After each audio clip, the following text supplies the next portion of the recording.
Okay, magandang araw sa inyo lahat.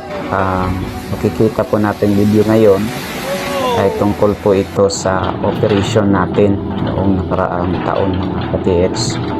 Gusto ko lang i-share ito sa inyo para malaman niyo kung bakit kami naghukay dito sa area na to mga ka-TX.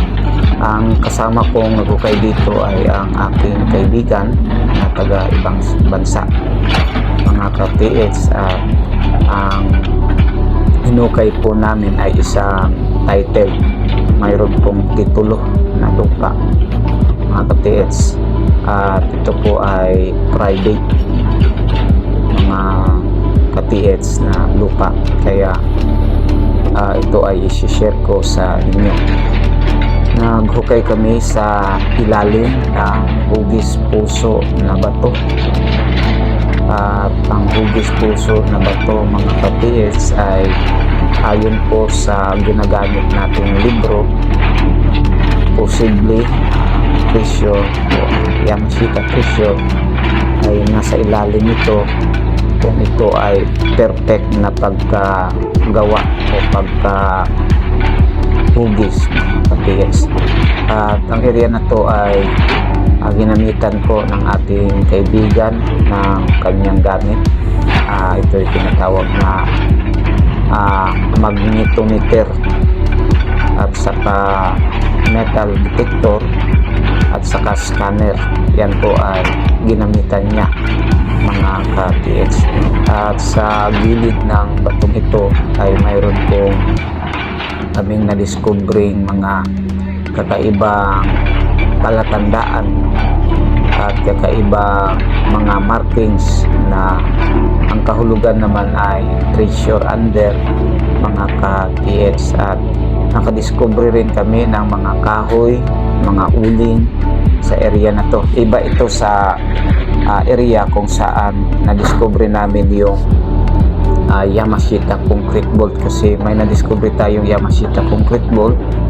Ang problema mga ka-TX ay pinahinto po tayo sa sa pamahalaan pagkatapos namin makita ang tunnel entrance at ang concrete bolt mga ka-TX. Pinahinto po tayo, at yan po yung pinakamalaking masasabi kong trahedya, naiisip namin trahedya sa aming buhay, dahil nga po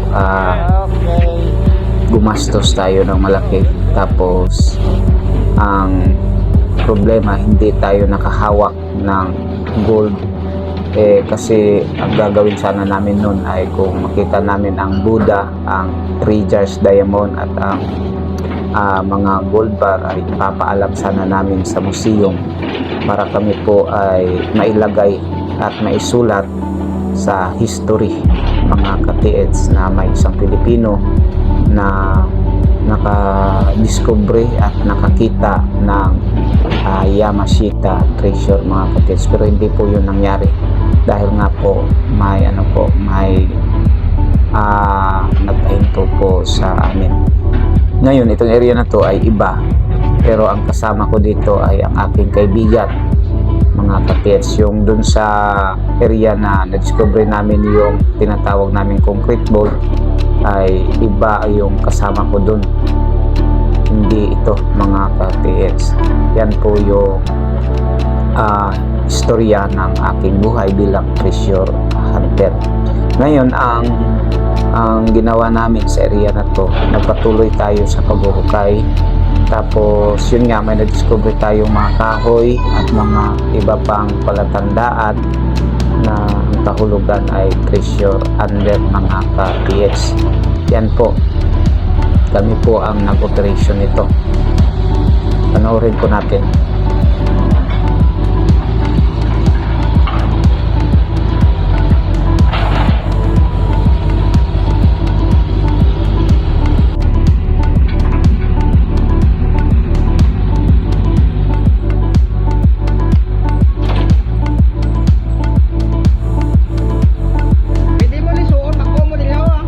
Alam nyo mga ka-TX, mahirap talaga magiging isang treasure hunter, lalong lalo na kung wala kang kasama ngayon nga, kasi umuwi na itong kaibigan ko, hindi na siya babalik muli. Ako na lang yung nag-iisa, naghahanap ng grupo kung sino yung makakasama ko sa site. Pero ang gusto kong mangyari ay yung kasama ko ay walang bisyo, tapos sumasampalataya sa ating Diyos.